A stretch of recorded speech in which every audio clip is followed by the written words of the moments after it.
Moms kitchen আপনাদেরকে স্বাগত। কাছে এবং দূরে, দেশ এবং দেশের বাইরে আমার ভিডিওটা যে যেখান থেকে দেখছেন, আপনাদের কাছে আমার অনেক অনেক ভালোবাসা দোয়া রইল। আশা করি আপনারা ভালো আছেন। আজ আপনাদের সঙ্গে শেয়ার করব আমি বাড়িতে যেইভাবে বানাই, ওটাই আজকে আপনাদের সঙ্গে শেয়ার করব। আজ আমি আপনাদের সঙ্গে শেয়ার করব মূলো শাক ভাজার রেসিপি।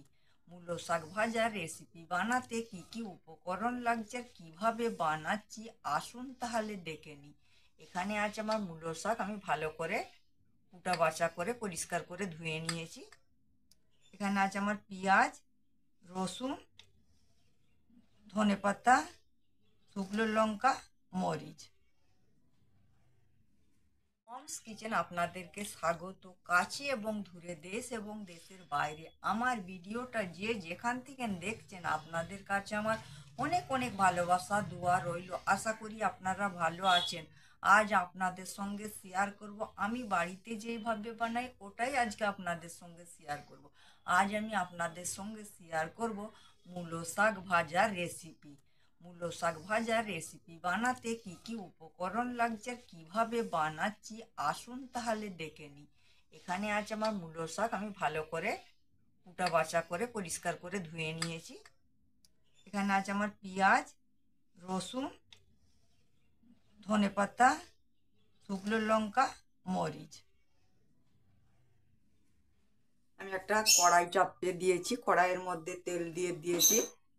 তেলটা আমার গরম হয়ে গিয়েছে, এর মধ্যে আমি পেঁয়াজটা দিয়ে দিলাম। পেঁয়াজটা দিয়ে একটু নাড়াচাড়া করার পর রসুন আর লঙ্কাটা দেবো। রসুনটা বন্ধুরা আমি থেতো করে নিয়েছি। এবার আমি রসুন লঙ্কাটা দিয়ে দিলাম। এটা আমি লাল করে নেবো হালকা।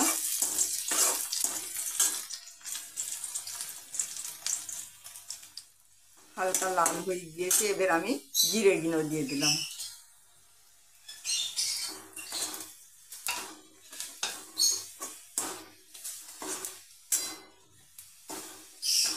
এই শীতকালে নতুন সবজি মূলো শাক, খুব নরম, এখন খেতেও খুব ভালো, একদম কচি কচি। আমরা বাড়িতে এইভাবে করে বানাই, আমাদেরকে খুব ভালো লাগে। আপনারাও বাড়িতে এইভাবে বানাবেন, খুবই ভালো লাগবে। পেঁয়াজ লঙ্কা রসুন জিরে লাল হয়ে গিয়েছে, এবার আমি শাকগুলো কুটা বাছা করে দিয়ে রেখে দিয়েছিলাম, শাকগুলো আমি ফোড়নের ওপরে দিয়ে দিলাম।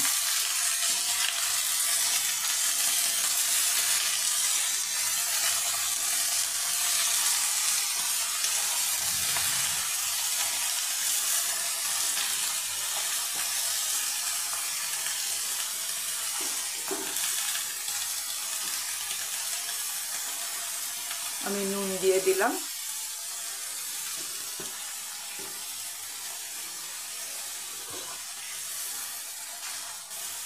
নুন দিয়ে আমি একটু ভালো করে নেড়ে দিই।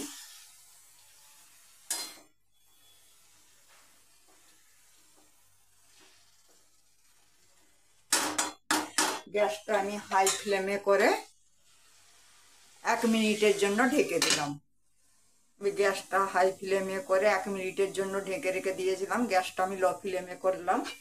ঢাকনাটা উঠিয়ে আবার একবার আমি নেড়ে দিচ্ছি। কত পানি বেরিয়েছে বন্ধুরা, দেখুন।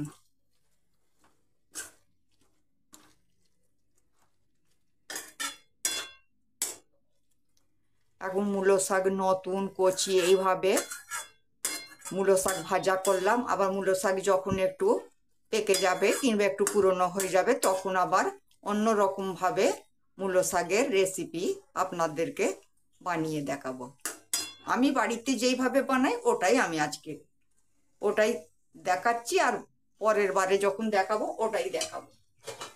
আবার আমি গ্যাসটা লো ফ্লেমে করে 2 মিনিটের জন্য ঢেকে দিয়ে রেখে দিলাম। তার মধ্যে মাঝে মধ্যে একবার করে নেড়ে দেবো। আমি 2 মিনিটের জন্য ঢেকে রেখে দিয়েছিলাম। আমার পানিটা অনেকটাই মরে গিয়েছে। এবার আমি ধনে পাতাগুলো এর মধ্যে দিয়ে দিলাম।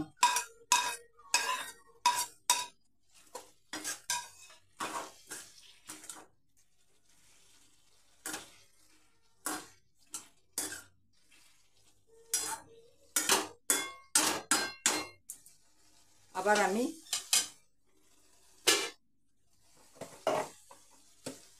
এর মধ্যে অল্প চিনি দিলাম। আবার আমি 2 মিনিটের জন্য ঢেকে রেখে দিলাম।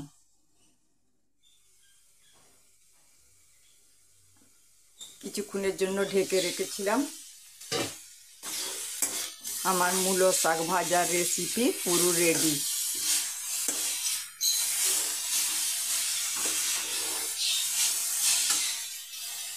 আমার মূলো শাক ভাজার রেসিপিটা পুরো রেডি। আমার ভিডিওটা যদি আপনাদেরকে ভালো লেগে থাকে প্লিজ বন্ধুরা আমাকে লাইক কমেন্ট শেয়ার করবেন, আর আমার চ্যানেলটা আপনারা সাবস্ক্রাইব করে দিবেন। তাতে আমার নতুন নতুন রেসিপিগুলো সহজেই আপনাদের কাছে পৌঁছে যাবে। আর আপনাদের কাছে আমার অনেক অনেক ভালোবাসা দোয়া রইল। আপনারা ভালো থাকবেন, সুস্থ থাকবেন। দেখা হচ্ছে পরের ভিডিওতে। আল্লাহ হাফেজ।